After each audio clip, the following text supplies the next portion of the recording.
Professor Sunil Baburao Kulkarni जी को अपने वक्तव्य के लिए आमंत्रित करती हूँ।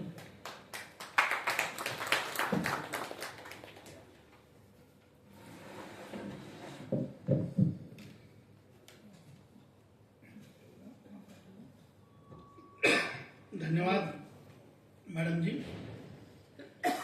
केंद्रीय हिंदी संस्थान आगरा शिक्षा मंत्रालय भारत सरकार के क्षेत्रीय केंद्र हैदराबाद द्वारा आयोजित द्विदिवसीय राष्ट्रीय संगोष्ठी के समापन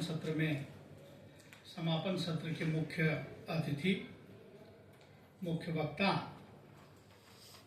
इस क्षेत्रीय केंद्र के क्षेत्रीय निदेशक, उनके सहयोगी और इस संगोष्ठी के सह संयोजक तथा जिन जिन विद्वानों ने इस संगोष्ठी में इस विषय के संदर्भ में अपने विचार व्यक्त किए, उनमें से कुछ बचे खुचे विद्वानों और जिन्होंने आरंभ से लेकर अंत तक धैर्यपूर्वक इस विषय को ग्रहण करने की कोशिश की, ऐसे मेरे प्यारे और बहुत ही ओजस्वी, उत्साही कोल्हापुर के सारे हमारे शिक्षक वृंदों को सादर प्रणाम करता हूँ, सस्नेह नमस्कार करता हूँ। वास्तव में सांसारिक जीवन में, वैवाहिक जीवन में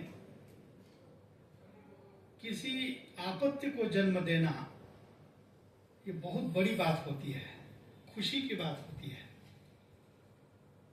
और आपत्ति का जन्म जो है वो उसकी पूरी दिशा बदल देता है, सोच की दिशा बदल देता है, व्यवहार की दिशा बदल देता है, नियोजन की दिशा बदल देता है। जिस तरह से आपत्ति का जन्म हमारे लिए अलौकिक घटना होती है, उसी तरह से उस आपत्ति का लालन पालन आगे कैसे हो रहा है, ये देखना भी बहुत दिलचस्प होता है। जिस विषय को मैंने अपने आपत्ति के स्वरूप जन्म दिया, उस जन्म की खुशी तो मुझे है ही, पर अब उस विषय को किस रूप में ग्रहण किया जा रहा है, क्या जिस रूप में इस विषय की मैंने जो कल्पना की थी उसी रूप में ग्रहण किया जा रहा है, या व्यक्ति परत्वे इस विषय में नए नए आयाम खुल रहे हैं। बहुत बार जब कोई कवि कविता लिखता है तो कविता लिखने के पीछे, कहानी लिखने के पीछे, उपन्यास लिखने के पीछे उसका एक मूलभूत उद्देश्य होता है, और उसी उद्देश्य के तहत वो रचना प्रक्रिया से गुजरता है। लेकिन जैसे ही इस कृति का लोकार्पण हो जाता है, प्रकाशन हो जाता है, तो ये जरूरी नहीं होता कि जिस उद्देश्य से कवि ने रचना की है उसी उद्देश्य से पाठक भी उसको श्रवण करे, ग्रहण करे।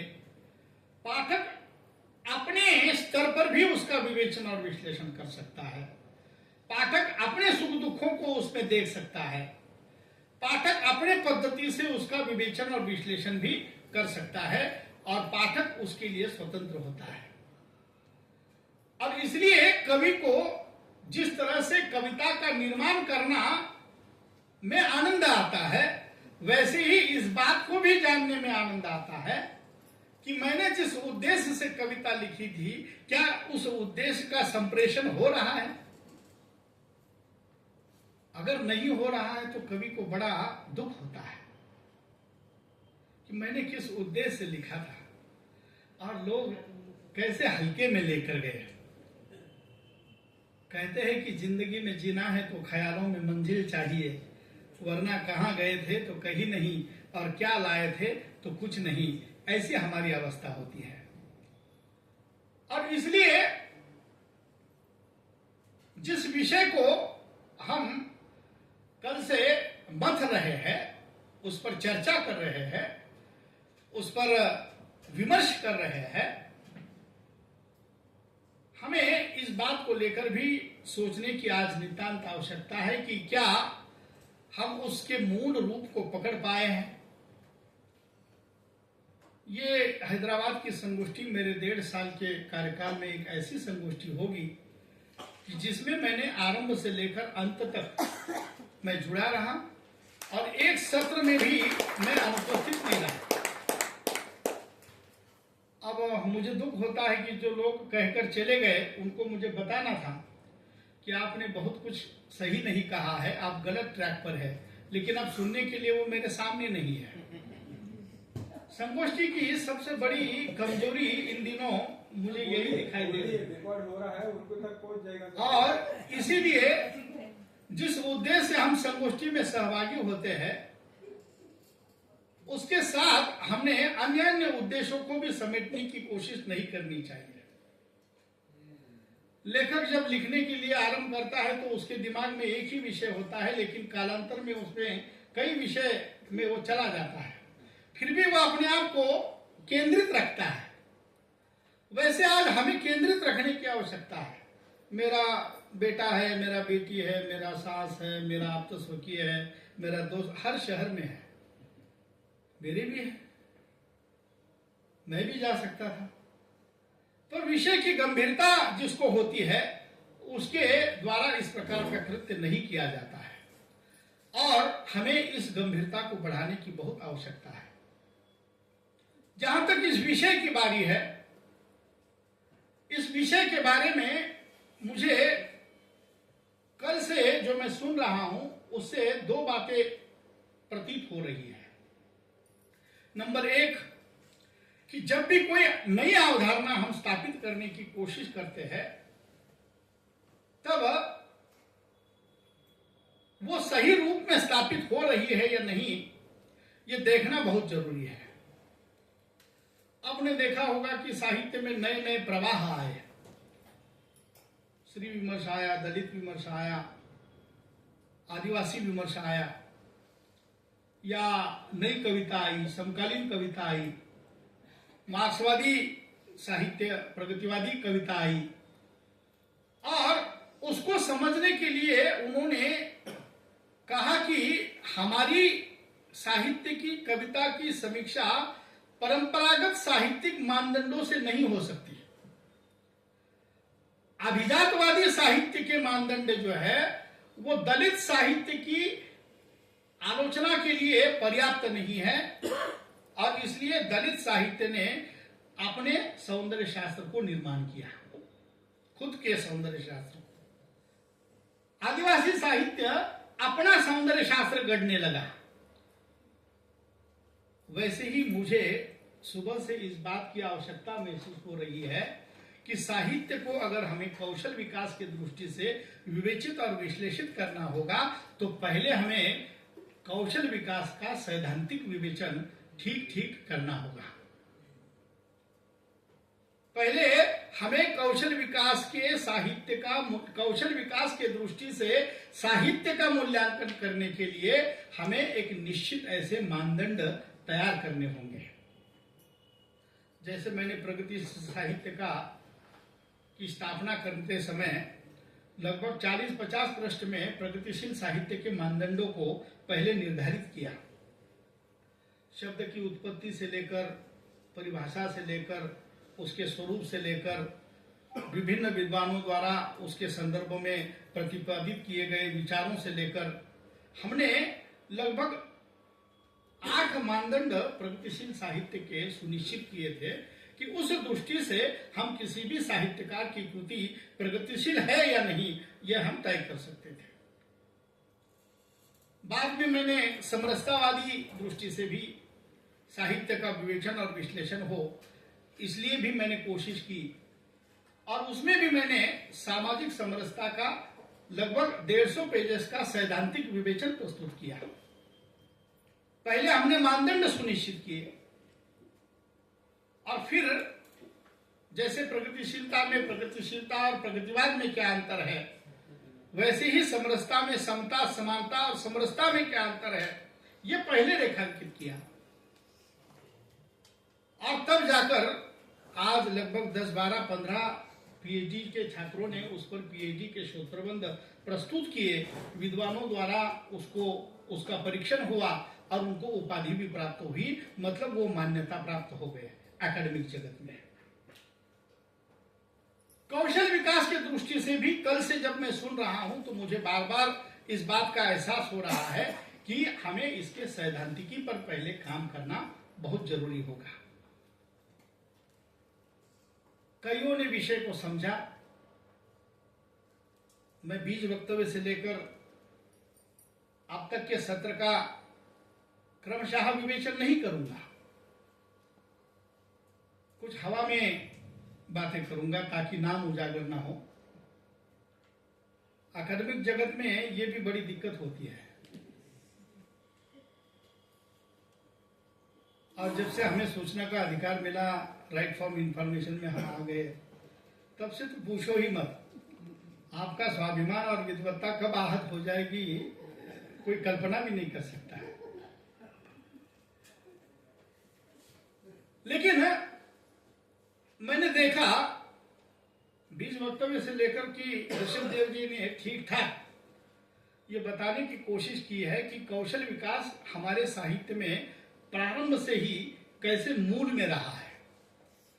जैसे प्रभाशंकर जी ने कहा कि यहाँ के कन्नड़ साहित्य में या पूर्व से ये विद्यमान रहा है, इसको केवल हमारी दृष्टि उस दृष्टि से गई नहीं। कुछ चीजें जो है वो हर एक मनुष्य में मूलतः होती है। ईश्वर देते समय कुछ दूजा भाव नहीं करता है, हर एक को हर चीज देता है। ये तो मनुष्य की प्रकृति होती है कि उनमें से किन चीजों को वो बढ़ावा दे और किन चीजों को अनदेखा कर दे। जिसे हम मनुष्य कहते हैं, और मनुष्य के नाम से जिसमें हम जिन जिन गुणों की अपेक्षा करते हैं वो सारे के सारे गुण हर एक मनुष्य में विद्यमान होते हैं। जिन्हें हम सॉफ्ट स्किल कह रहे हैं वो सारे के सारे गुण सारे मनुष्य में विकसित होते हैं, परंतु कोई उसको चालना देता है तो उसका विकास हो जाता है, कोई उसकी तरफ ध्यान नहीं देता है तो कालांतर बाद वो गायब हो जाते हैं। जैसे शरीर का हमें एक एक अवयव मिलता है, अगर हर एक अवयव का हम उपयोग नहीं करेंगे, किसी एक अवयव को अगर हम 2 साल तक स्थिर रखेंगे, एक हाथ आपको दिया है ईश्वर ने, लेकिन इस हाथ का आपने 2-3 साल उपयोग ही नहीं किया, एक ही अवस्था में रखा, तो कालांतर वो हाथ क्या हो जाएगा, काम करना छोड़ देगा। वैसे हमारे मन में जो सुप्त अवस्था में जो कलागुण है, जो कलागुण हमारे सॉफ्ट स्किल को डेवलप करने में बहुत अहम भूमिका निभाते हैं, जैसे बोलने का कौशल हर एक में होता है, लेकिन कोई पाठशाला में ही सीख जाता है और किसी को सीखने के लिए यहां तक आना पड़ता है, फिर भी हाथ पैर कांपने लगते हैं। संगठन का कौशल हर एक में होता है, पर किसी को अवसर मिलता है, कोई 2-3 बार पराजित हो जाता है चुनाव में और फिर छोड़ देता है कि अरे संगठन मेरे नाम बस की बात नहीं है। नेतृत्व हर एक में होता है। आप कल्पना कीजिएगा कि 2 दोस्त भी अगर साथ में खेलते हैं ना, तो उनमें से भी एक लीडरशिप करता है, आपने देखा होगा। तो उसमें लीडरशिप क्वालिटी हर एक में होती है, लेकिन किसी का ध्यान जाता है, किसी का नहीं जाता है। और आपने देखा होगा कि जो मनुष्य जिन कौशलों में निरंतरता रखता है वो चरमोच्च बिंदु पर पहुंचता है, और जो 1-2 बार के प्रयास में छोड़ देता है फिर वो उससे हाथ धो बैठता है। और इसीलिए हमारे संस्कृत में ऐसा कहा गया है कि करत करत अभ्यास जड़मति होई सुझाव। कोई भी स्किल प्राप्त करने के लिए आपको निरंतरता होना आप में बहुत जरूरी है, सातत्य होना बहुत जरूरी है। मुझे याद है मैं 3री-4थी कक्षा में जब था तब से बोलना की प्रयास में करता था। बोलना मेरी हॉबी थी, सपना था।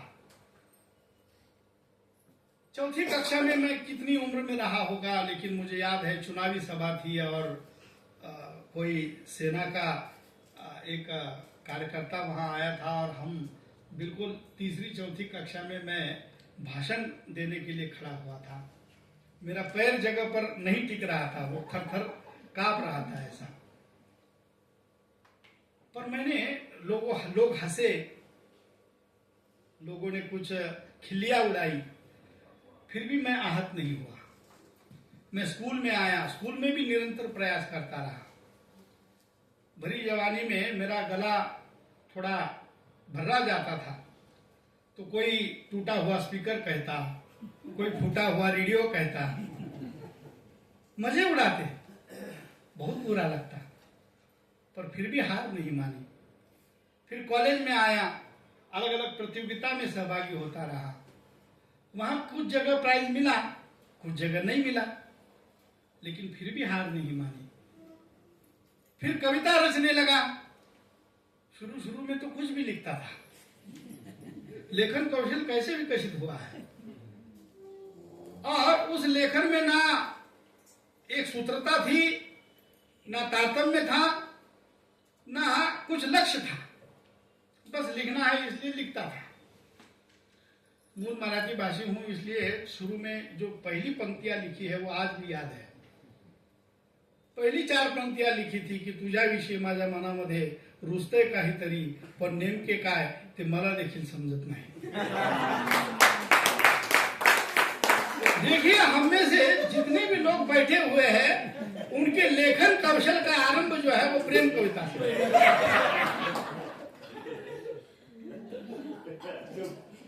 और पता चला कि हम कहना क्या चाहते हैं।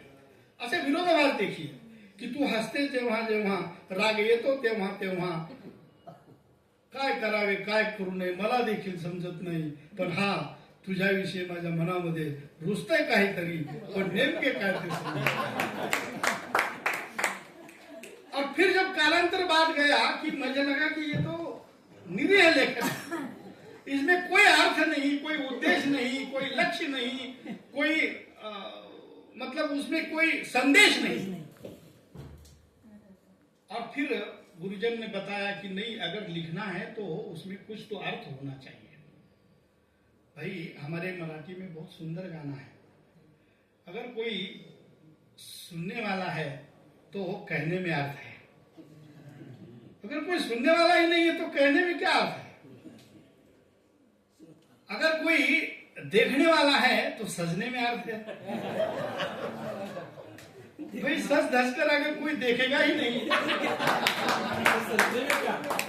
तो सजने में क्या मतलब है। क्या बात है। कोई अगर, और अंत में वो गीतकार लिखता है कि रडणार नसेल कुणी तर मरण ही व्यर्थ है। अगर हमारे जाने के बाद हमारे पीछे कोई रोने वाला नहीं होगा तो आपका जीना व्यर्थ है। और इसीलिए यह जो बात मैं कौशल विकास की बता रहा हूं, लेखन कौशल की मैं बता रहा हूं, और अलग अलग कौशल की बता रहा हूं, उस कौशल को हमें पहले आत्मसात करना होगा। मैंने कई सारे कौशल ऐसे निकाले हैं कि जिनका नामोल्लेख भी किसी से नहीं हुआ है पूरे 2 दिवसीय संगोष्ठी में। पहले तो हमें कौशलों की सूची को सुनिश्चित करना होगा कि उसके वर्गीकरण को हमको समेटना होगा कि कौन से भाषाई कौशल है, कौन से मूलभूत कौशल है, कौन से हमें ऐसे कौशल है कि जो मीडिया में काम आते हैं या पाठ संपादन में काम आते हैं या सृजनात्मक लेखन में काम आते हैं। तो उसका बाइफर्केशन हमको करना पड़ेगा, उसका वर्गीकरण हमको करना पड़ेगा। मूलभूत 4 कौशल को भी हमने मोटे तौर पर जब किताबों में पढ़ा, इसलिए हमने श्रवण, वाचन, लेखन और अभिव्यक्ति, इन 4 को लिया। लेकिन श्रवण, वाचन, लेखन और अभिव्यक्ति के अलावा भी बहुत सारे कौशल है। कल सिक्किम के नवीकरण में मैं बात कर रहा था और उन्हें पूछा छात्रों को कि कौन कौन से कौशल होते हैं, तो उन्होंने इस 4 के अलावा और 8 कौशल बताए कि जो मूलभूत कौशल में आते हैं, जिसकी ओर हमारा कभी ध्यान ही नहीं गया। उनमें जैसे पठन पाठन है। देखो, पाठांतरण भी एक कला है, कौशल है। और आज प्रभावी वक्ता, प्रभावी अभिव्यक्ति कौशल उसी का होता है कि जिसको जो बात कह रहा है वो कंठस्थ है। गुरुकुल में पाठांतरण किया जाता था, गुरुजी को याद है, मुझे याद है कि मैंने मराठी में जितनी भी 50, 60, 100, 150 कविता लिखी है, सारी की सारी आज भी मुझे कंठस्थ है। मैंने हिंदी में जितना लिखा है वो सारा का सारा मुझे कंठस्थ है, कभी मोबाइल का सहारा मुझे लेना नहीं पड़ता है। एक समय था कि हरिपाठ पूरा कंठस्थ था, गीता का 12वां अध्याय पूरा कंठस्थ था, ज्ञानेश्वर का पसायदान आज भी कंठस्थ है। मैं मेरे गांव में बचपन में मेरे पिताजी धार्मिक पोथी जो होती है, पांडव प्रताप, विजय, हरिविजय वगैरह, उसका पाठन करते थे, वाचन करते थे, और उनके वाचन के बाद मैं उसका अर्थ विश्लेषण करता था। तब से मैं इन संत साहित्य से जुड़ा हुआ हूं। संत साहित्य में मैंने स्नातकोत्तर कक्षा में प्रवेश लेने के बाद प्रवेश किया, ऐसी बात नहीं है। संत साहित्य में मैं 3री 4थी कक्षा से जुड़ा हुआ हूँ। गांव में जब भी कीर्तन होता था, प्रवचन होता था, हमारे भानदास महाराज अटकर आते थे, तो उनके साथ मैंने लगभग 50 से अधिक गाथा पारायण किए हैं। तुकाराम महाराज के गाथा पारायण वो करते थे। तो ये रुचि अचानक नहीं बढ़ती है, ये कोई एक तरफा होने वाला प्रेम नहीं है कि देखा और हो गया। इसके लिए सायास करना पड़ता है, साधना करनी पड़ती है, तपस्या करनी पड़ती है, निरंतरता रखनी पड़ती है। साधना करना मतलब किसी साधना नाम से शादी करना नहीं है। लेकिन फिर ये बात ध्यान में आ गई कि इन मूलभूत कौशलों के बारे में हमें और गंभीर होकर सोचना चाहिए।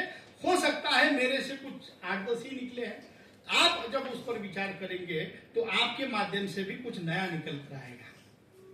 जैसे अमृत मंथन से कुछ अच्छा निकल कर आया, वैसे ही इस विषय पर जब हम साहित्य मंथन करते हैं तो मेरी अपेक्षा यह है कि उसमें से भी कुछ नया निकल कर आए, नया उभर कर आए। इन कौशलों में और कौशल जो है वो जोड़े जाए।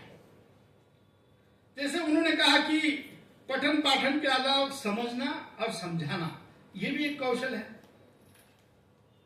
भाई हर व्यक्ति को हर चीज नहीं समझती है ना, और बहुत से कम लोग ऐसे हैं कि जिसको समझने के बाद समझाना भी आता है। 100 में से 90 आपको ऐसे मिलेंगे कि जिनको समझ में आ गया, लेकिन 90 में से किसी को आपको उठाएंगे और कहेंगे कि यहां आकर समझाओ,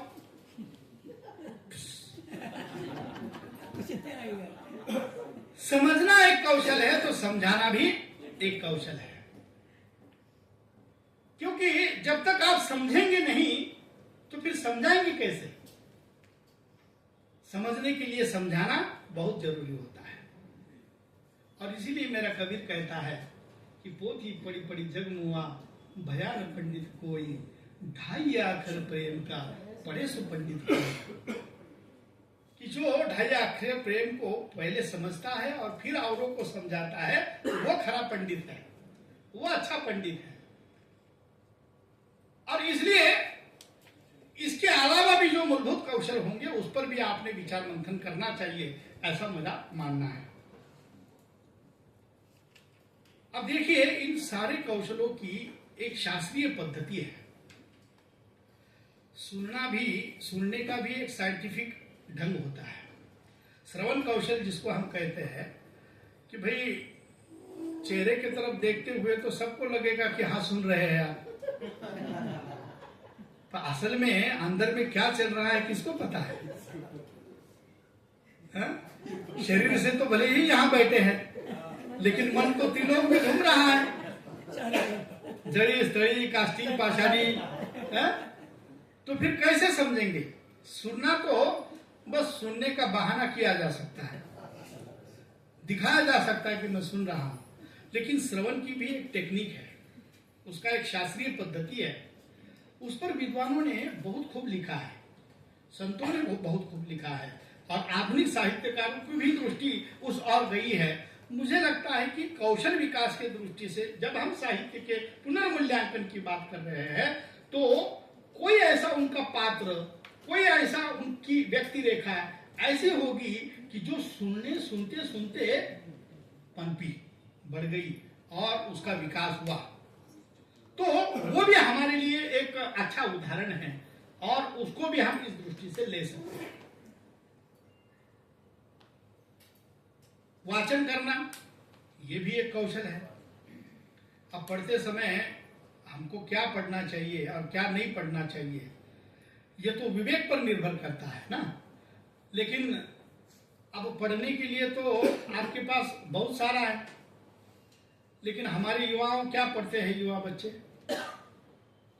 पेपरबैक संस्करण, हमारे बाजारू साहित्य को पढ़ते हैं। तो बाजारू साहित्य को पढ़कर कोई टॉप मोस्ट साहित्यकार हुआ है, ऐसा कभी हुआ है? भाई जो पढ़ेगा नहीं तो वो बढ़ेगा कैसे? बढ़ने के लिए अनिवार्य शर्त है पढ़ना, और पढ़ने की एक टेक्निक है कि क्या पढ़ना चाहिए।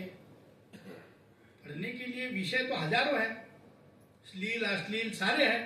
हमारा ध्यान अश्लील की ओर जल्दी जाता है, श्लील की ओर कहां जाता है? श्लील में तो पढ़ते पढ़ते 10 मिनट में हम सो जाते हैं, और अश्लील में रात में पढ़ना शुरू करते हैं, भोर कब खत्म होती है पता ही नहीं चलता कि भोर हो गई करके। ये मनुष्य का स्वभाव है, मैं और आप उसके लिए दोषी नहीं है। ये मनुष्य में जैसे मूलभूत अच्छे गुण है ना, वैसे मूलभूत बुरे गुण भी है। जैसे सद्गुण है ना, तो वैसे विकार भी है। ईर्ष्या, मोह, माया, द्वेष, राग, लोभ, ये क्या है? ये विकार है। अब बिना उसके मनुष्य की कोई पहचान नहीं है, लेकिन मनुष्यता उसी में है कि जो विकारों को कम करते हुए सद्गुणों को बढ़ावा देता है और सर्वगुण संपन्नता की ओर अपनी यात्रा करता है। साहित्य का मूल उद्देश्य क्या है बताइए? साहित्य का उद्देश्य कभी भी नौकरी दिलाना और नौकरी के लिए साहित्य पढ़ना ये कदापि नहीं है। साहित्य तो व्यक्तित्व के सर्वांगीण विकास का लक्ष्य रखकर रचा जाता है, लिखा जाता है ना। साहित्य स्वार्थ के लिए लिखा जाता है क्या? स्वांग सुखाए लिखा जाता है, लेकिन साहित्य के माध्यम से हम अधिकतर लोगों की यह कोशिश होती है कि पढ़ने वाले के व्यक्तित्व का सर्वांगीण विकास हो। अब व्यक्तित्व के सर्वांगीण विकास से क्या तात्पर्य है? कि हर आयाम उसके भीतर का जो सुप्त अवस्था में पड़ा है उसको प्रेरणा मिले।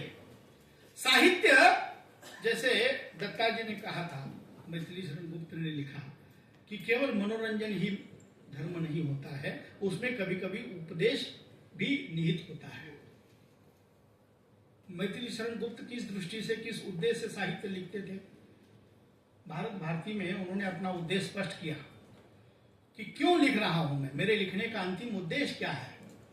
कि भव में नव वैभव हम व्याप्त कराने आए, नर को ईश्वरता हम प्राप्त कराने आए, संदेश यहाँ हम नहीं स्वर्ग का लाए, इस भूतल को ही हम स्वर्ग बनाने आए, इस भूतल को ही हम स्वर्ग बनाने आए। हमारा उद्देश्य क्या है? स्वर्गलोक को भूतल बनाना नहीं है, भूतल को स्वर्गलोक जैसे बनाना है, कि स्वर्गलोक को भी कभी कभी ईर्ष्या हो जाए। और एक समय में था, जिस भारत को हम इतनी गालियां दे रहे हैं, वो भारत एक समय में इतना समृद्ध था कि स्वर्गलोक को भी ईर्ष्या होती थी कि मैं मृत्यु लोक पर जाकर आऊं और पुनर्जन्म ले लूं। उर्वशी क्यों आई? पूर्वा के प्रेम में आई। स्वर्ग में क्या कमी थी? लेकिन यहां आकर करना चाहती थी। और इसीलिए मुझे लगता है कि हमारा साहित्य का उद्देश्य जो है वो मूलतः व्यक्तित्व का सर्वांगीण विकास है। ऋषभदेव जी ने आपको उसके प्रयोजनों के बारे में बताया कि काव्य यश से अर्थ कृते व्यवहार विदे शिवे तरक्षते सद्य पर निवृत्ते कांता सम्मित तयोपदेशुजे। ये तो है ही, इसके अलावा भी बहुत है। और उस उद्देश्य को हमको वाचन करते समय, लेखन करते समय उसकी पूर्तता हो रही है क्या, इसका हमें मूल्यांकन करना है। अभिव्यक्ति कौशल के बारे में आप बता रहे थे भाई, कई सारे उपन्यासकारों ने ऐसे कई सारे महाकाव्यों में, प्रबंध काव्यों में, नाटकों में आप देखिएगा कि हमने एक बार धीरोदत्त नायक की कल्पना की है। धीरोदत्त नायक हमने किसको कहा, किसको माना कि जो सर्वांगुण संपन्न है, जो पराक्रमी है, चतुर है, साहसी है, महापुराणों से जुड़ा हुआ है, ऐसा हमने धीरोदत्त नायक के मानदंड माने ना। ऐसा कोई धीरोदत्त नायक हमको देखने को नहीं मिलेगा कि किसी में कुछ पक्ष जो है वो कमजोर रहा होगा, अन्यथा वो धीरोदत्त नायक ही नहीं बनता। धीरोदत्त नायक की छोड़िए, हर उपन्यास में जो नायक होता है भले ही वो संघर्ष करता हुआ देखने को मिलेगा, लेकिन उसके भी व्यक्तित्व का सर्वांगीण विकास होता है, तभी जाकर वो नायकत्व के पद को जो है वो प्राप्त करता है। किसी आयरे गहरे नत्थु थेरे को कोई नायक बनाता है क्या? और किसी आयरे गहरे नत्थु थेरे को यदि वो नायक बनाएगा अपने कहानी का, कविता का, नाटक का, उपन्यास का, तो क्या उसका उपन्यास, नाटक, कहानी कोई संदेश दे पाएगा? मैं हमेशा कहता हूं मित्रों को कि भाई दृष्टि सकारात्मक रखो। साहित्य से कौशल विकास के लिए आप कोई साहित्य की ओर देखने की दृष्टि जो है वो सकारात्मक होनी चाहिए। आज तक के इतिहास में ऐसा आपको कोई नहीं मिलेगा कि जो सदैव नकारात्मक सोचता रहा और अचानक महात्मा बन गया। महात्मा बनने के लिए पॉजिटिव थिंकिंग रखना जरूरी होता है। हमारे यहाँ मराठी में सुंदर कहावत है कि पेला अर्धा भरला आहे असंही म्हणता येतं, पेला अर्धा सरला आहे असंही म्हणता येतं। भरला म्हणायचा की सरला म्हणायचा हे आपणच आपलं ठरवायचं असतं। लेकिन केवल तय करने से काम नहीं चलता है। जब आप कहते हो कि गिलास आधा भरा हुआ है तो वह इस बात का परिचायक होता है कि गिलास की ओर देखने की आपकी दृष्टि सकारात्मक है, और जब आप कहते हो कि गिलास आधा खाली है तब वो इस बात का परिचायक होता है कि गिलास की ओर देखने की दृष्टि नकारात्मक है। पूरा बोर्ड दिखाया जाता है, सफेद बोर्ड होता है, कोई एक शिक्षक आता है, काला डब्बा लगाता है और पूछता है देखो छात्रों क्या दिख रहा है, तो सबको वो डब्बा दिखाई देता है, बोर्ड किसी को नहीं दिखाई देता है, क्योंकि बोर्ड की ओर अधिकांश लोगों की देखने की दृष्टि जो है वो नकारात्मक है। 5 पांडवों की जब परीक्षा हो रही थी, अर्जुन की जब बारी आई तो किसी एक पांडव को टहनी दिखी, किसी को फल दिखा, किसी को छोटे छोटे अंबुज दिखे, हाँ? लेकिन जब अर्जुन आया तो उसको पक्षी और पक्षी के भीतर की आग और आग के भीतर का की पलके, देखो देखने में कितना अंतर है। तो देखना तो है, लेकिन कैसे देखना है, कौशल कब विकसित होगा, उसके तरफ देखने से। और इसीलिए ये जो मूलभूत कौशल है उसको हमको पहले उसकी सैद्धांतिकी को बारीकी से समझना होगा। हो सकता है साहित्य में नहीं होंगे, शिक्षा शास्त्र में इस पर बहुत गंभीर विचार विनिमय हुआ है, शिक्षण शास्त्र में इस पर बहुत गंभीर विचार विनिमय हुआ है, आप वहां से भी उठा सकते हैं। रही बात अभिव्यक्ति कौशल की, मैं एक एक कौशल पर एक एक घंटा बोल सकता हूं, पर मुझे फ्लाइट पकड़नी है।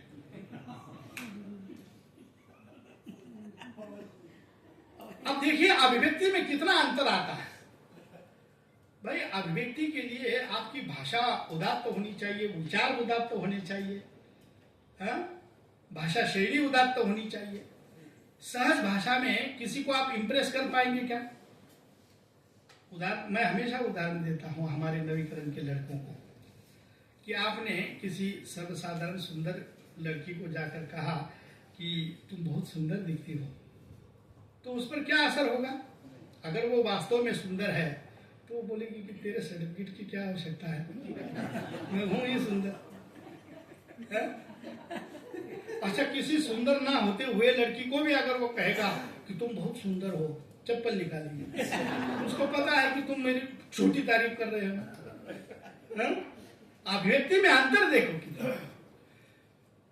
लेकिन किसी सर्वसाधारण सुंदर युवती को भी जब आप अलंकारिक भाषा में कहोगे कि तुम्हारा मुख ना चंद्रमा के समान सुंदर दिखाई दे रहा है, तो इस अलंकारिक भाषा का उसके मानस पटल पर इतना गहरा प्रभाव उत्पन्न हो जाता है कि वो वास्तव में सुंदर है या नहीं ये बात मायने नहीं रखती है।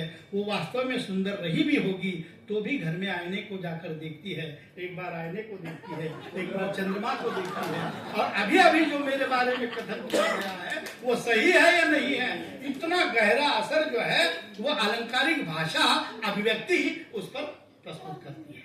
ये अभिव्यक्ति कौशल है। श्री विमर्श इतने सशक्त रूप में पनपा, दलित विमर्श इतने सशक्त रूप में क्यों पनपा? अभिव्यक्ति जो है वह तीव्र थी। जो अन्याय अत्याचार उन पर हुए, पशुओं के साथ हमने जो व्यवहार नहीं किया जो उनके साथ किया, और इसलिए उनकी जो तीव्र अभिव्यक्ति आई तो एक नए साहित्य के विमर्श को उन्होंने जन्म दिया। आज भी आप देखिएगा, हम जो अनपढ़ हैं उन्हें मूर्ख ही मानते हैं। सर, हम कल शब्द सिंधु का डिजिटल शब्दकोश बना रहे हैं, तो उस डिजिटल शब्दकोश में एक ने अनपढ़ के लिए मूर्ख लिख दिया। तो जैसे ही वो ज्वाइंट सेक्रेटरी ने पढ़ा, बोले कुलकर्णी जी ये ऐसा लिखेंगे क्या? मैंने कहा बिल्कुल नहीं, अनपढ़ थोड़ी मूर्ख होते हैं, ये तो लोग जूते से मारेंगे हमको। भाई अनपढ़ है, लेकिन हमारी दृष्टि क्या रही है? आदिवासी है, क्या उनको समझता है? आदिवासी और वैज्ञानिक दृष्टिकोण का दूर दूर तक संबंध नहीं, ऐसी ही धारणा बनाकर हम जीते रहे ना। लेकिन आज अगर आपको सही मायने में भारतीय जीवन, भारतीय दर्शन, भारतीय परंपरा अगर कहाँ देखनी है तो वो महानगर में जाकर देखने को नहीं मिलेगी, तो आदिवासी क्षेत्र में जाकर देखने को मिलेगी।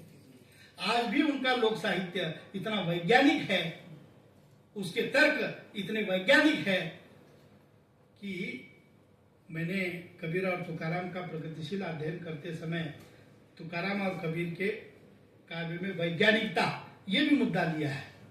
और विज्ञान जैसे कहता है, फॉर्मूले देता है, वैसे ही संत साहित्य में हमें फॉर्मूले मिलते हैं कि बुरा करेंगे तो बुरा होगा, हाँ, भला करेंगे तो भला होगा, नेकी कर दरिया में डाल। ये संदेश हमको कहाँ से मिले हैं? तो वहां से मिले हैं, और वो चिरकालीन सत्य है,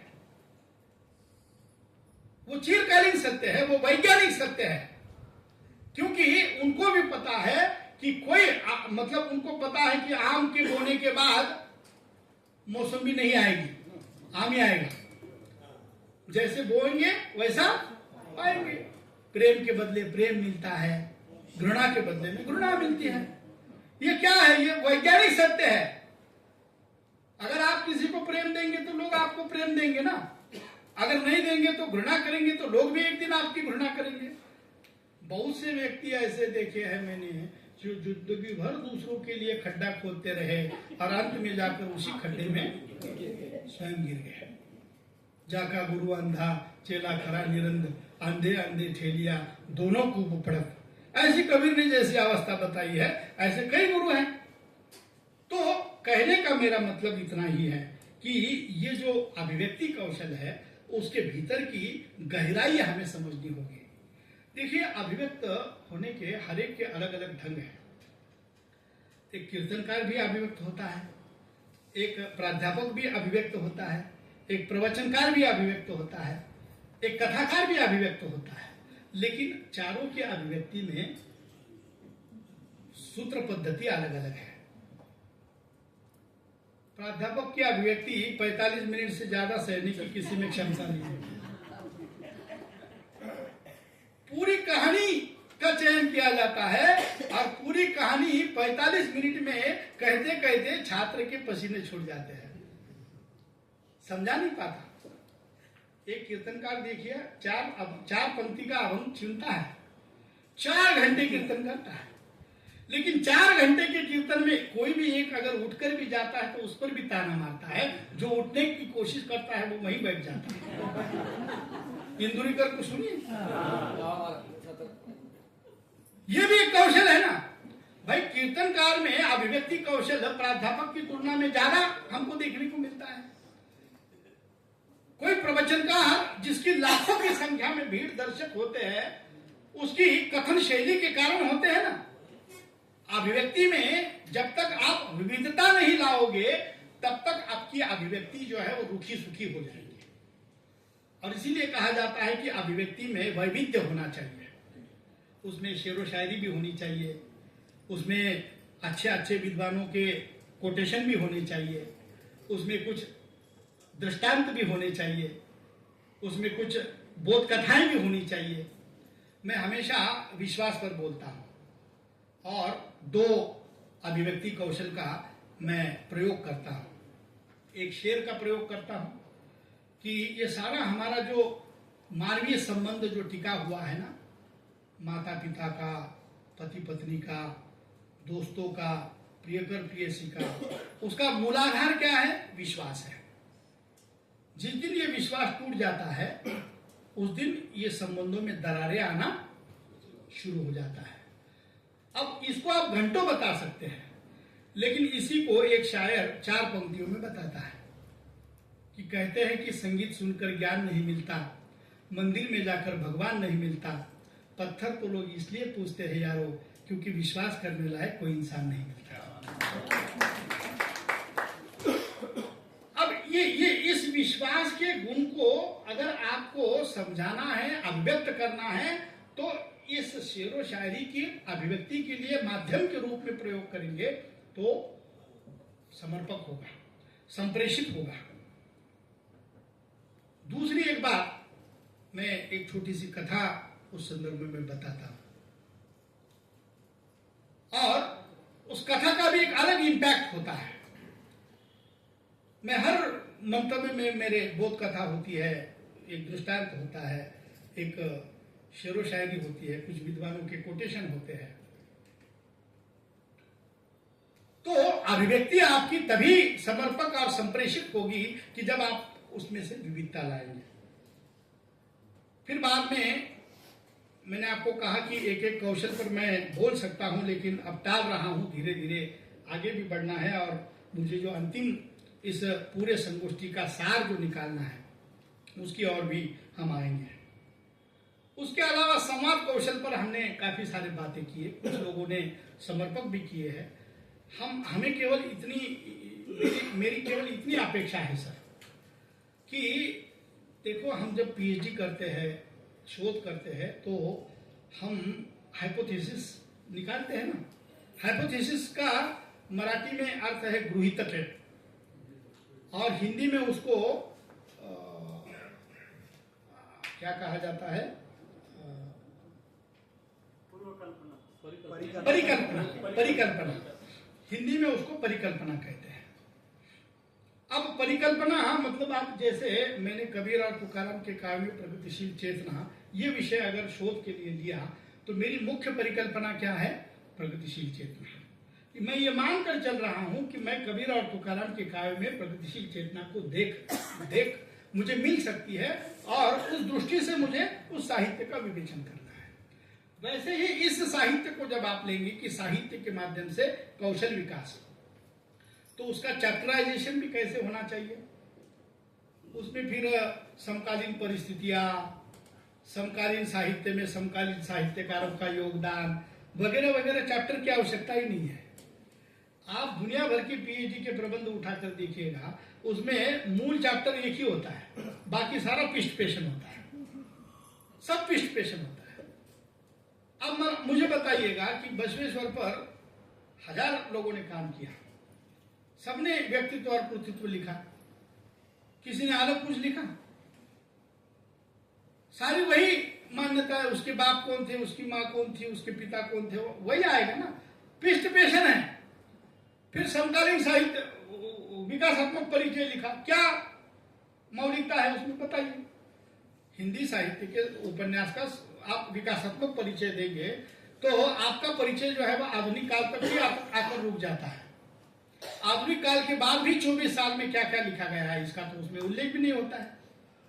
कैसे हम उसको उस विकास क्रम को परिपूर्ण माने। अब वो सामग्री कहाँ मिलेगी इसका भी उसको पता नहीं होता है, ना उसको पता होता है, ना उसके गाइड को पता होता है।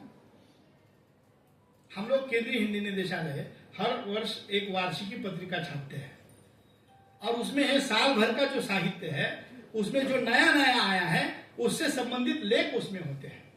हर भाषा के होते हैं, 22 भाषाओं में, जो 22 भाषाओं पर एक एक लेख उसमें होता है और सारी विधाओं में होता है। तो वहां से आपको नई सामग्री मिलेगी, पर वहां तक आपकी दृष्टि नहीं जाएगी तो आप केवल पृष्ठ पेशन करते रहेंगे।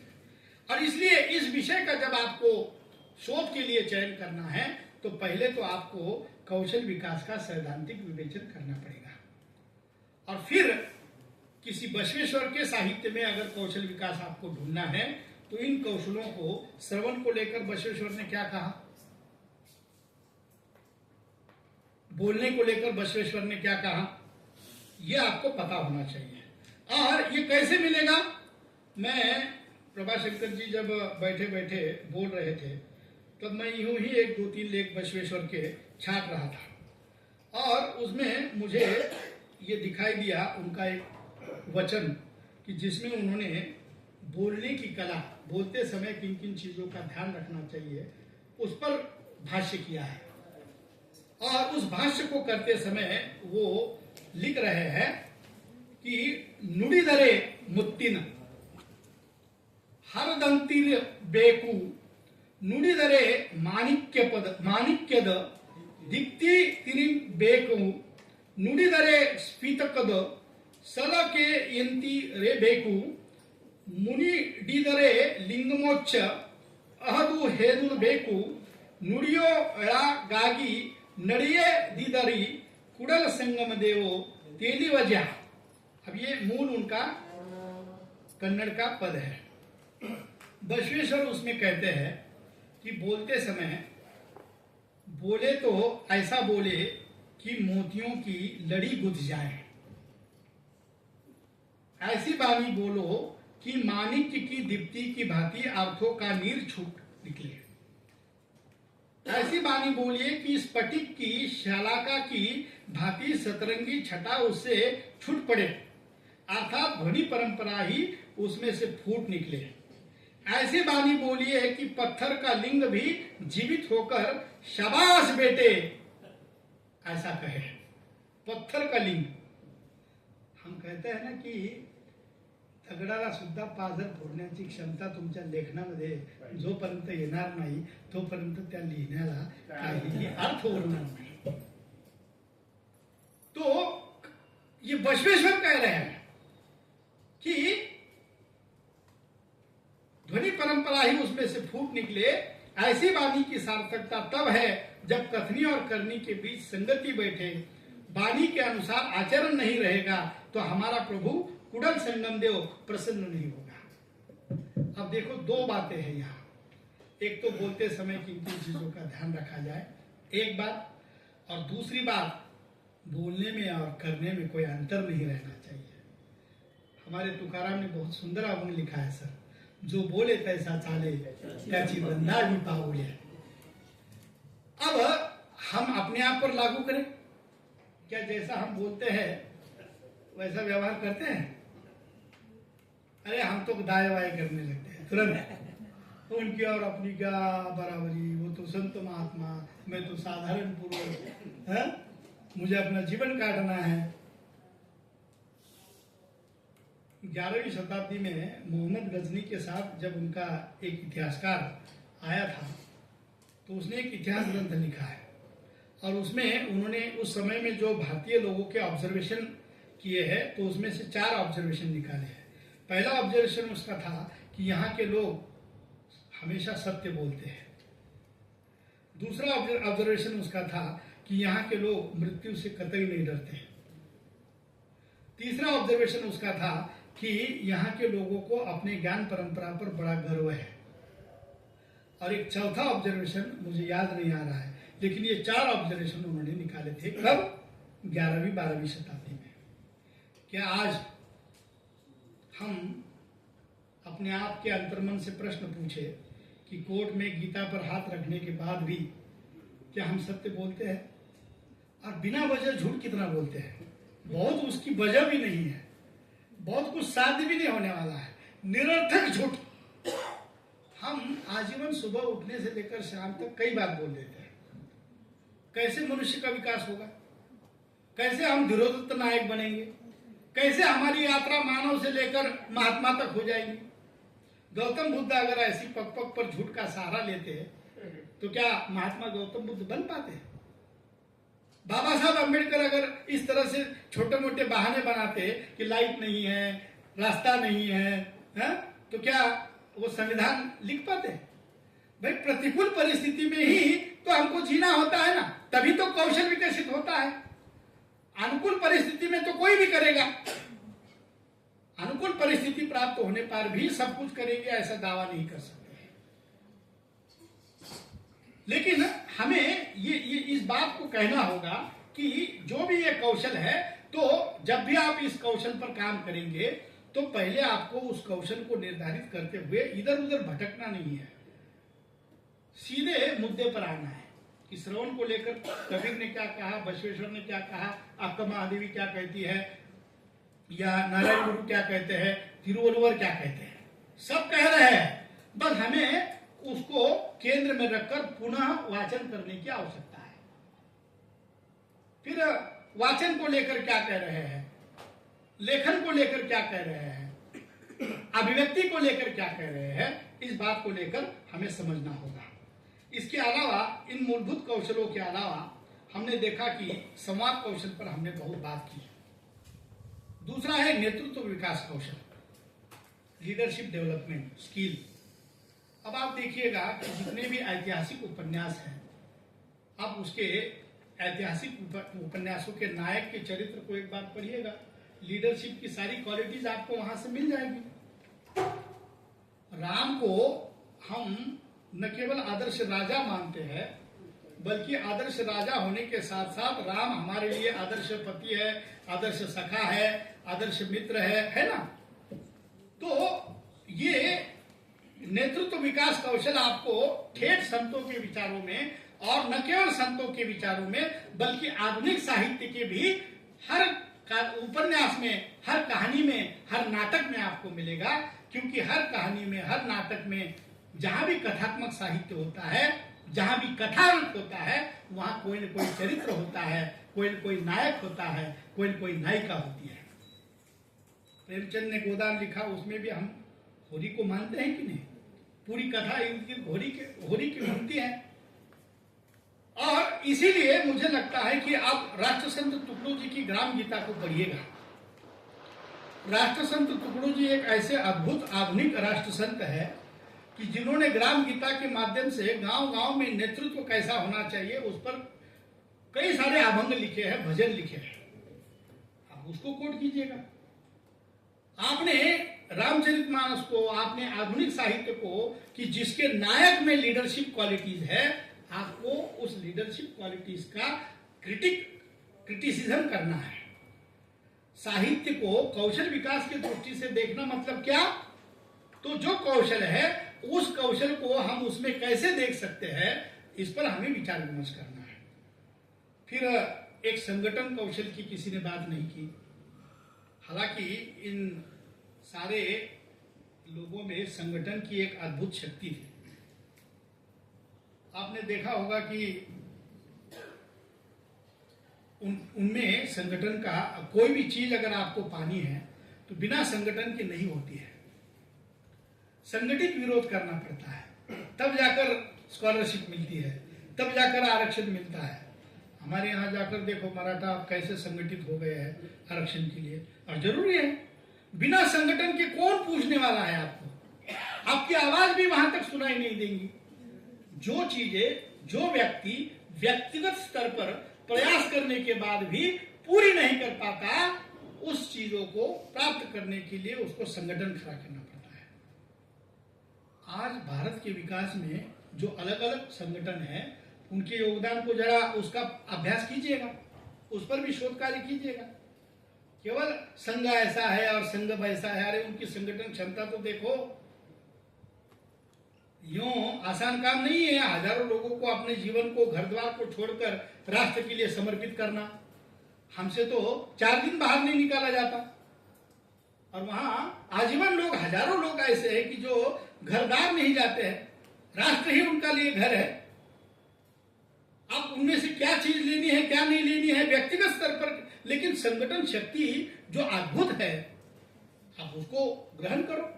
और किसी भी कृति में अगर यह संगठन कौशल से संबंधित कोई विचार किसी कहानीकार ने, किसी रचनाकार ने अगर व्यक्त किया है, तो वो हमें कौशल विकास के दृष्टि से देखना है, और फलाकृति में के माध्यम से हम संगठन कौशल को कैसे विकसित कर सकते हैं, इसको आपको प्रस्तुत करना है एक शोध पत्र के रूप में।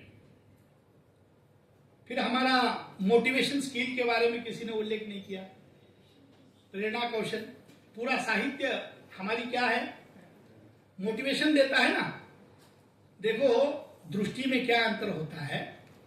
रामचंद्र शुक्ल जी ने भारतीय भक्ति साहित्य को पराजित मानसिकता की देन माना, और हजारी प्रसाद द्विवेदी जी ने उसको लोक जागरण माना कि ये पराजित मानसिकता की देन नहीं है, ये लोक जागरण है।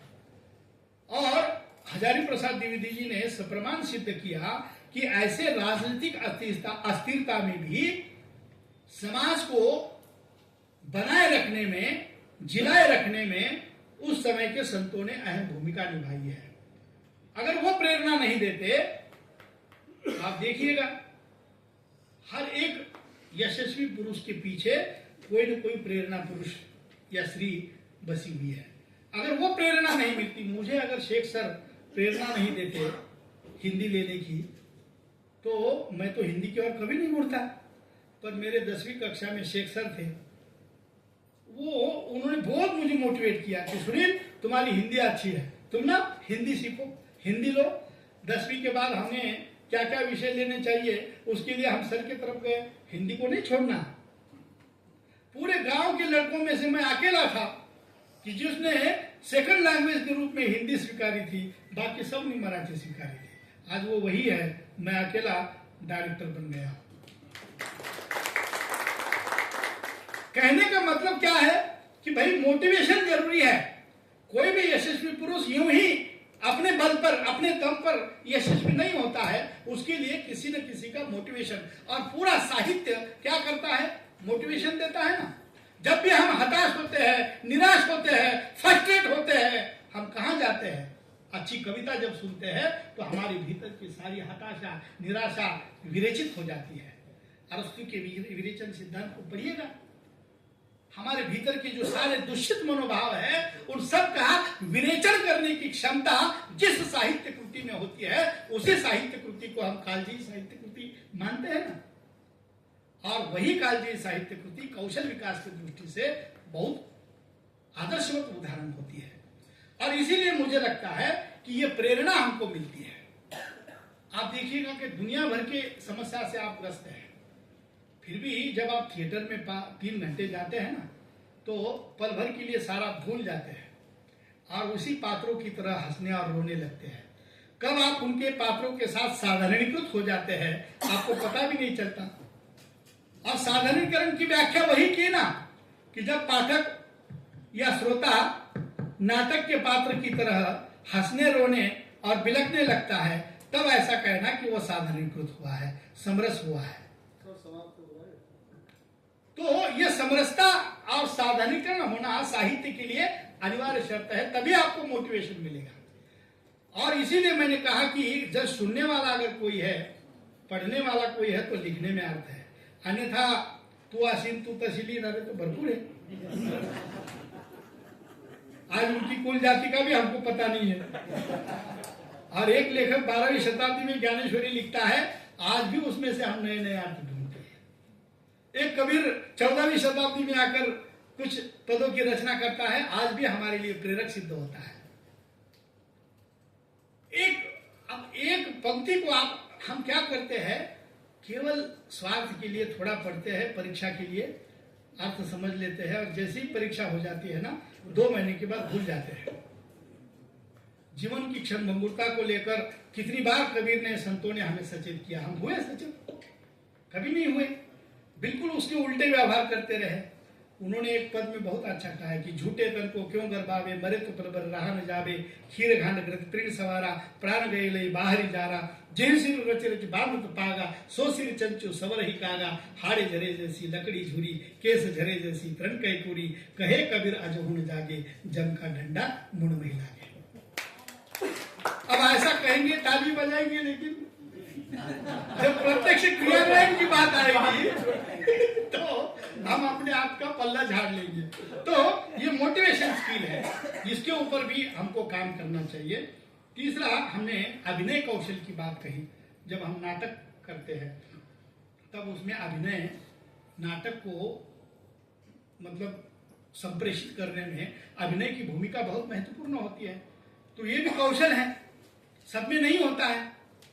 लोग क्यों अल्लू अर्जुन को पागलों की तरह हथकड़ी पहनाने के बाद भी हाय बाय करते हैं? उसके अभिनय से प्रभावित है। तो किसी के लिए, किसी के भी बस की बात नहीं है ये। और इसलिए अभिनय कौशल आपको, और साहित्य में तो हमारे भरत मुनि ने कितने अभिनय के टिप्स दिए हैं, हम कभी देखते नहीं है, उसको देखना चाहिए।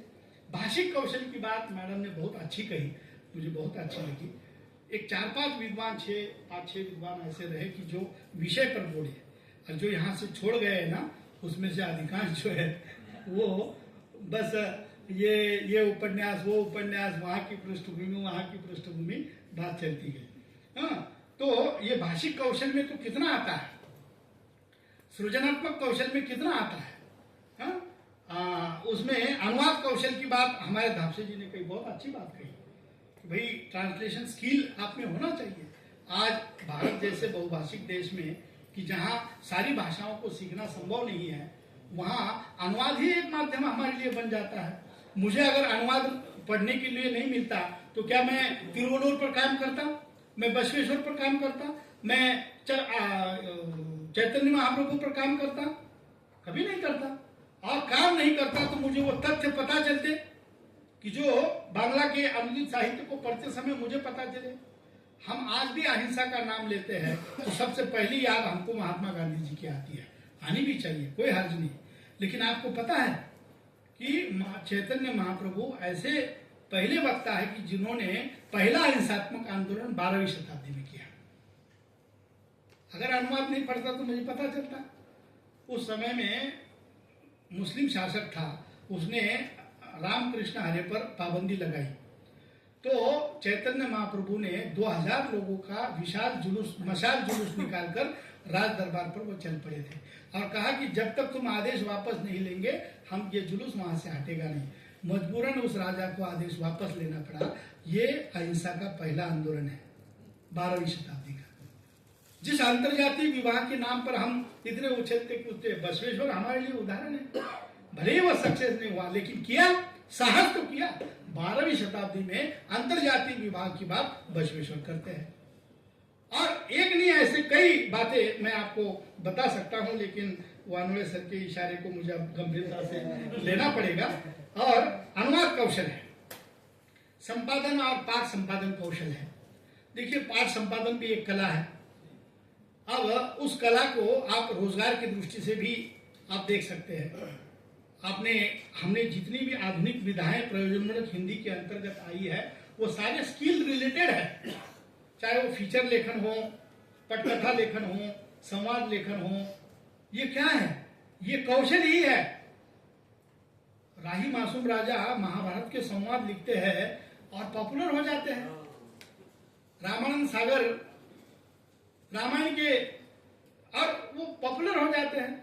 संवाद देखो ऐसे है कि आज भी कुछ फिल्में इसलिए याद की जाती है कि वो संवाद के कारण, ओए गब्बर ऐसा बोले, कितने आदमी थे रे, तो तुरंत याद आती है कि ये किसका संवाद है, किसका डायलॉग है। तो ये पाठ संपादन का भी हमें कौशल आत्मसात करना चाहिए।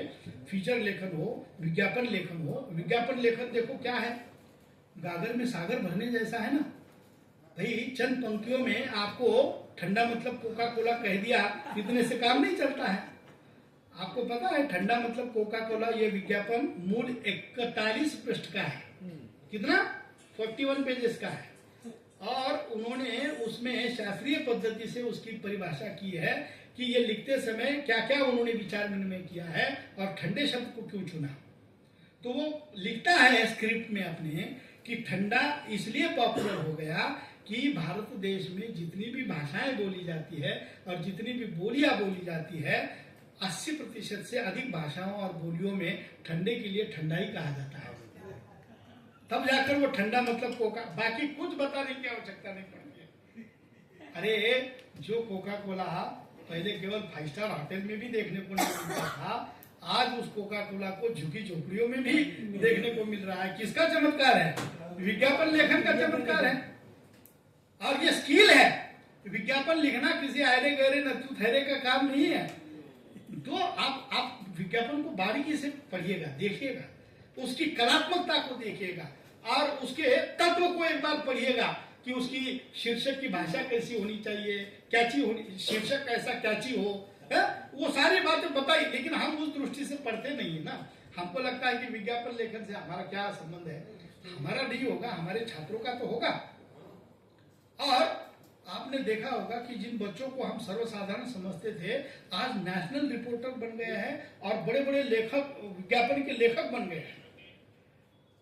तो ये कौशल उनमें अगर पाठशालीय लेवल पर ही विकसित हो जाए तो निश्चित रूप से मैं दावे के साथ कहता हूं कि उत्तरार्ध में, जीवन के उत्तरार्ध में जब वही लोग कॉलेज में और विश्वविद्यालय में आएंगे तो जो नींव आप डालेंगे पाठशाला में ना, तो उसी नींव को हमको कलश के रूप में लेकर जाना है। अगर नींव कच्ची होगी तो हम कलश चाहे कितना भी बनाने की कोशिश करेंगे तो वो सफल नहीं होगा।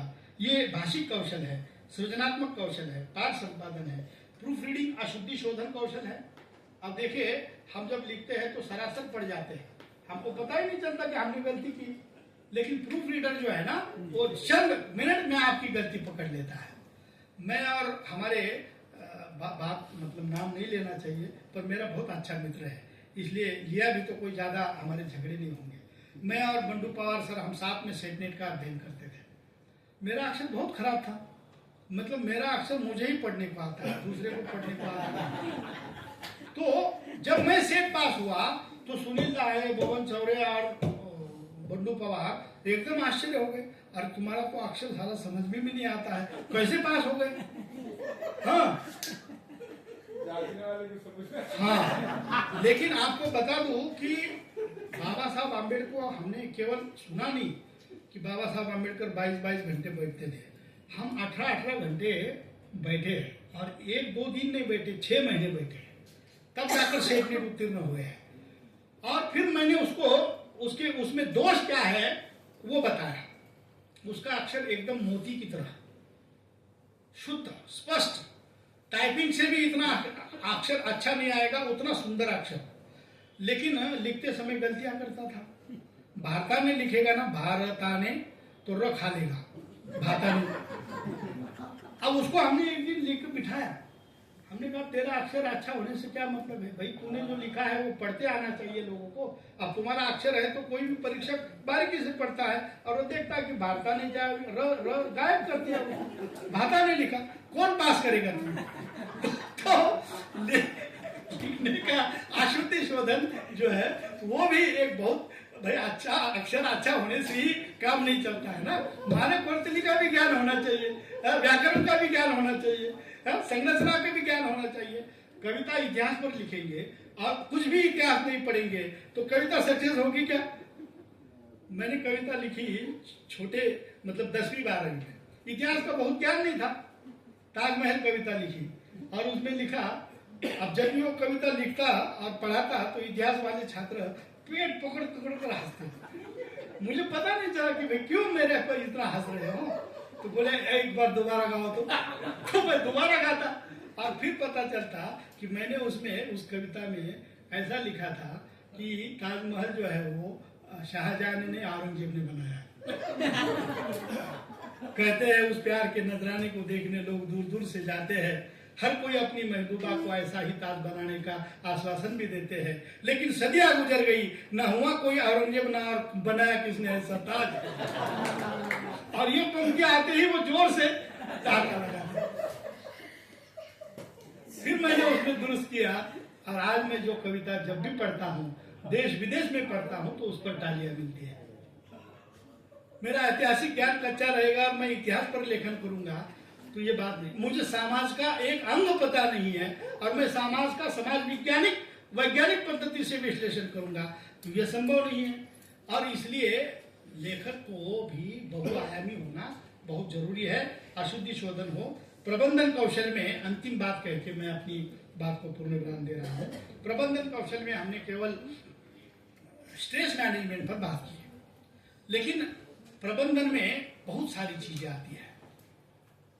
टाइम मैनेजमेंट, समय प्रबंधन, स्ट्रेस मैनेजमेंट, तनाव प्रबंधन, इवेंट मैनेजमेंट, कार्यक्रम का सुचारू रूप से आयोजन करना, फिर उसके बाद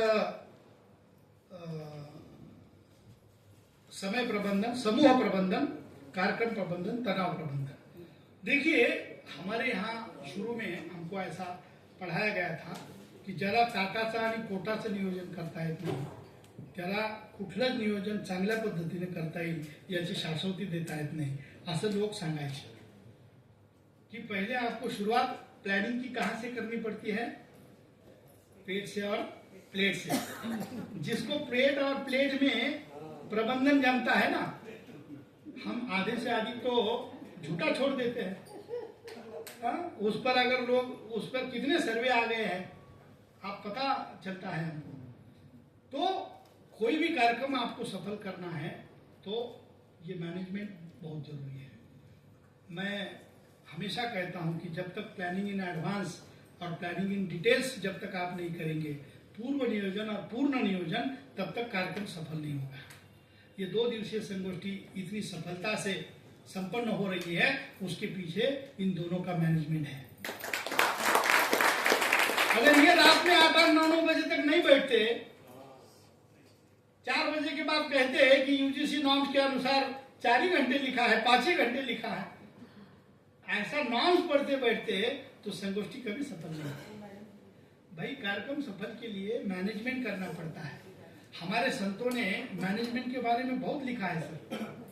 आप कल्पना कीजिएगा, पंढरपुर में एक साथ 12 लाख 15 लाख लोग एकत्रित होते हैं। न कहीं कोई अत्याचार की घटना होती है, न कहीं किसी को रोंदा रोंदी की घटना होती है।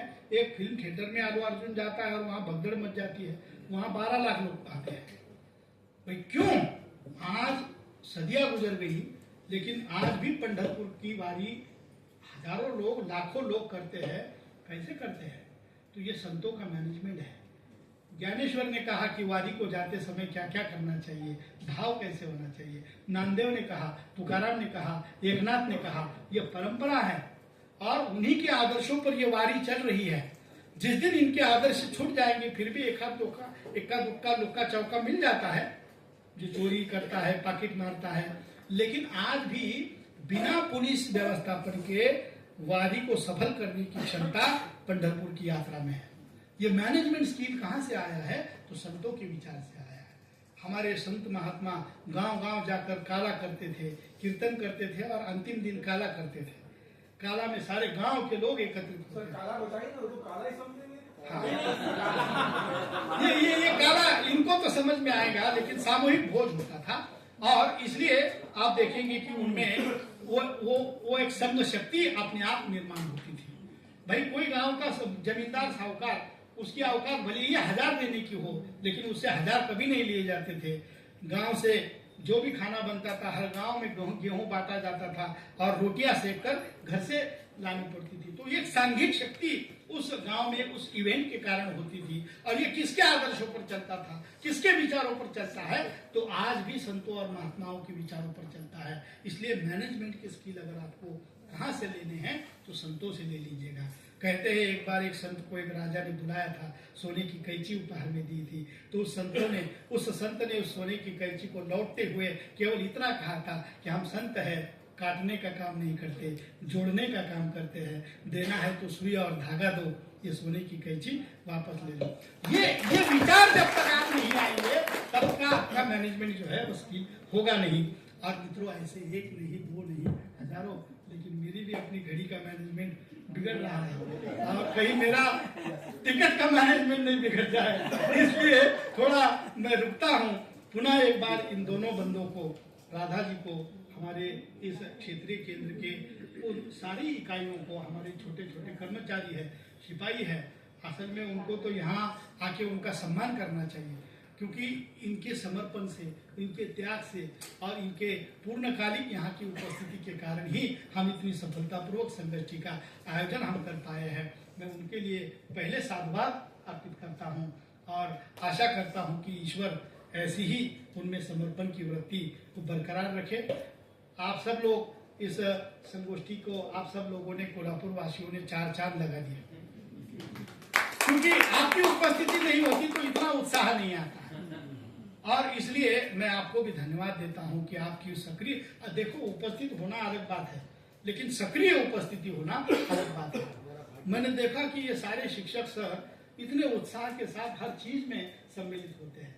किसी महिला को ऐसा नहीं लगता है कि मैं इतने दिन के बाद कैसे नृत्य कर सकती हूँ, कथक कर सकती हूँ। किसी महिला को नहीं लगता है कि मैं बिना किसी कैसे मंगला गौरी का गीत गा सकता हूँ। तो ये क्या है, ये आपके भीतर की संघ शक्ति ने आपको खड़ा रहने की प्रेरणा दी है। और यही संघ शक्ति की ताकत होती है कि जो व्यक्तिगत स्तर पर सोचने से संभव नहीं होता है, वो संघ शक्ति में आने के बाद हर असंभव को संभव करने की क्षमता उसमें होती है। इसलिए मैं आपको सलाम करता हूँ, आपको साधुवाद देता हूँ। इन विद्वानों ने आकर इस संगोष्ठी के विषय को सार्थक बनाया। मैं उनके भी प्रति क्षेत्रीय कार्यालय की ओर से और केंद्रीय हिंदी संस्थान आगरा परिवार की ओर से सहृदय से कृतज्ञता ज्ञापित करता हूं, क्योंकि आप ही हमारे ब्रांड एम्बेसडर हैं कि जो आगे इस विषय का प्रचार और प्रसार करने वाले हैं।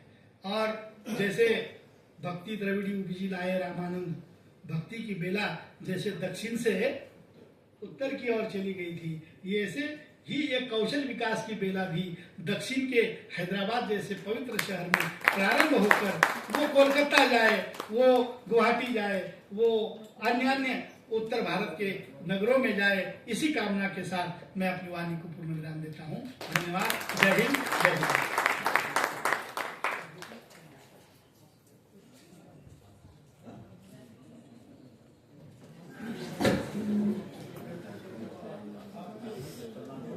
धन्यवाद सर।